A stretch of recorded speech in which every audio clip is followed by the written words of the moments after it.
for today's video, gabing umalis sa bahay, umagang dumating sa pupuntahang lugar. At dahil nga bigla ang yayaan ito, kaya ayan kami ay napasama ng aking asawa. Yung dati mong pangarap lang na lugar na puntahan, ngayon narating na namin mag-asawa. Hindi man kami kumpleto sa aming paggalang ito, pero sulit naman guys. Alam naman ng mga anak ko kung bakit hindi sila nakasama. At ito nga po yung sa Bulinaw, Pangasinan guys. Bali kami ay nakijoin lang sa mga nagpuntahan dito. At sa mga oras nga hong iyan ay bumaba na kami ng van at amin nga hong pupuntahan na yung aming tutuluyan. At ito nga hong asawa ko'y nangungunay, hindi naman alam kung aling pintuan ang papasukin.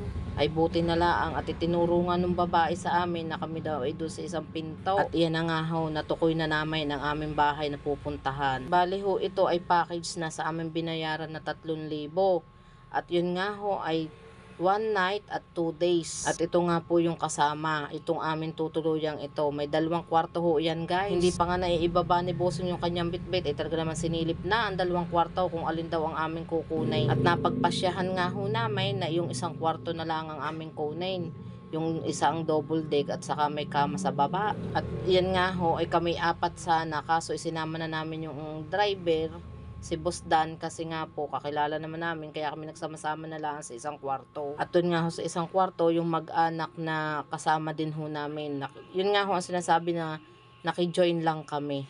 Mas makakamura ho kasi pag kami mga kasama kayo at hindi ho arkilado ang sasakyan. Kaya sa mga gusto hong magpa-book or magpa-tour dito sa Bulinaw, Pangasinan, kayo lang po ay kumontak dito kay Boss Adan. Akin hong i-mention ang kanyang pangalan sa comment section guys. Pag ito ho ang inyong kinuhang tour guide at saka driver, at talaga namang hindi kayo magsisisi. Kasi ho talaga namang napakaalaga ho nito sa kanyang mga kasama. Abay sa totoo laang ho ay napakamura na din ho noon, 3,000 ahead. Talaga namang komportable ka pagka itong inyong isinamang pagtutur si Boss Adan. At yan nga po yung kanilang parang pinaka travel sa madalit salita, para ho iyang agency. Kasi nga ho kakilala na ni Boss Adan ang may-ari ng bahay at saka yung mga lugar na pupuntahan ay talaga namang alam na niya. Ang kagandahan dito guys, talaga namang kumpleto, may ref, may lutuan, lahat. Hindi na kayo magdadala.